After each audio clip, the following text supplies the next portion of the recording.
Welcome to this video where the aim is to explain how we can use the experience of contrast as an argument for eternal life. This is one of the main pillars in Martinus' solution to the mystery of life. In this video we will only scratch the surface of the solution to this big mystery, but it will give you some indication of what it is. First, we have to know what a contrast is and its function in life. We have to understand that contrast is the foundation for perceiving life. With contrast as a starting point, we can argue that we have eternal life. We'll go into the argument for that in this video. This argument is also the solution to the question of whether the chicken or the egg came first. So stick around to find out the answer for the age-old question, chicken or egg first. The Danish author Martinus is the basis for this channel. He provides answers to life's biggest questions with arguments that allow you to understand and evaluate his arguments on your own. So if you want to hear well-explained and argued answers to life's big questions, please subscribe to this channel. Our goal is to inspire you and provide a fresh perspective on life without pushing a specific viewpoint. That is in the spirit of what Martinus writes. If you have any questions or comments, please leave them in the section below and I will be happy to answer them. Before we get into talking about the eternal life, we need to define what a contrast is. So let's get started. Contrast lays the foundation for this argument for eternal life. So what is a contrast? A contrast is something that is different from something else. The difference between the two things make them a contrast to each other.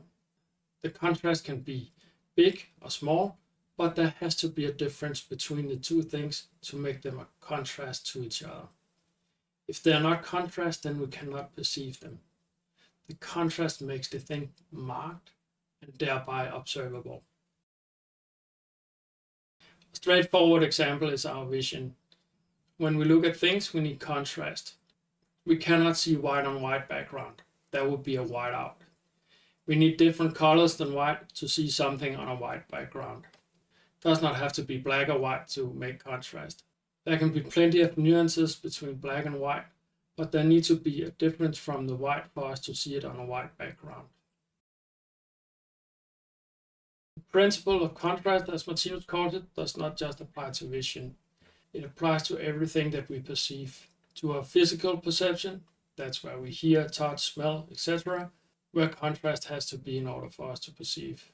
Sound is a contrast to silence. We cannot have something that goes fast without something that goes slower, not something high without something low, and the list goes on.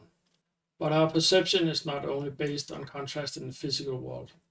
It also applies to our mental life, which might be a more foreign thing for us. We cannot experience something pleasant without having a contrast, something that is unpleasant. There is no love without hate, there is no happiness without sorrow, and so forth. All experiences are based on contrast. That is the principle of contrast. The notion that all we experience is based on contrast has a profound indication on what life is. We'll go into this in the next section of this video. So what does the principle of contrast have to do with eternal life? The argument here is quite simple. You have to ask what would be the first experience. Let's use the black and white contrast to illustrate this. So what comes first? Is it black or is it white? To experience black, you need its contrast from a previous experience in your life. The reason for this is that you cannot experience two contrasts at the same time. This is a very important part of the argument. You cannot have a pleasant and unpleasant experience at the same time. Cannot be dark or light at the same time. You can only have one experience at a certain time. Therefore, you can only experience one contrast at a time. So you have to experience one contrast after the other. You can say you need to experience the contrast in a serial fashion or at different points in time. Current contrast that we experience exists due to a prior experience. This experience is a contrast to the current experience. So our experience of white exists due to a prior experience of black or some other contrast to white. You can widen the black and white example to life in general. The experience of life is a contrast to a previous experience of life. Of course, life has many nuances, but each of them only exists due to a prior experience contrast.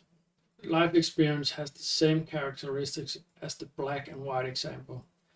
There has to be a prior experience to the current life experience. Thus, our experience of life has never started. If it had, we would lack the prior experience of contrast. We always need a prior experience to the current experience of life. A current experience will be a contrast to a future experience of life. So our life continues forever in different ways. An eternal life is a life that never starts and never stops. You can see more about this in my video about the definition of the eternal. So we have the idea that something has never started and never stopped. This is the solution to the chicken and egg problem. Did the chicken or the egg come first? The chicken and the eggs are contrast to each other.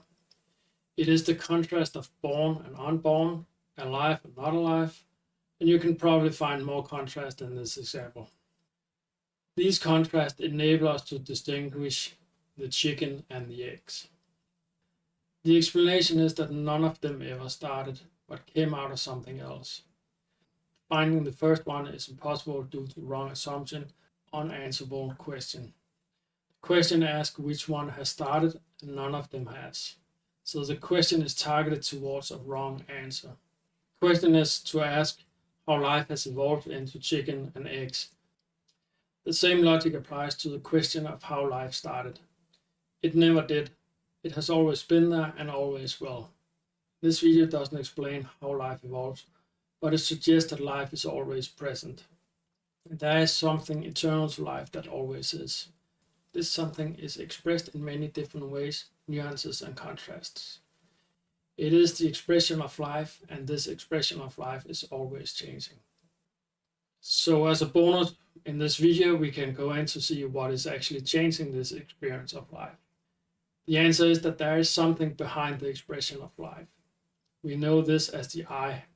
You know it from the I do something. The I is above the contrasts and sets the direction in the creation of new contrasts. Eternal life is something that has and always will have a changing something. It will go from the experience of one contrast to another contrast, steered by the I in the living being. However, the experience of life as eternal covers all experiences. An analysis that covers all nuances in life cannot be expressed by a single nuance, because it has a contrast that will be left out. Thus, it can only be expressed with something that has no contrast. It cannot have details, and we can only name it something there is. It is its only analysis, but more about that in another video. I hope you can follow the argument that a contrast needs a prior contrast, and we cannot have a first contrast. Thus, the argument for eternal life is there is no first experience, because every experience requires a prior experience. But is this argument scientific? Well, that's a huge topic, and I won't try to answer that in this video. But I would like to hear your opinion, so leave your thoughts in a comment below. However, what I will state about the argument is that you can follow it. So it is an argument that you can check. It is not just based on a fact given by some person that you will have to believe in. You can think the argument through on your own. You can make it into your own knowledge. So if you want to join the journey on finding the truth in life based on the work of Martinus, please subscribe to the channel. Thanks for watching, and see you next time.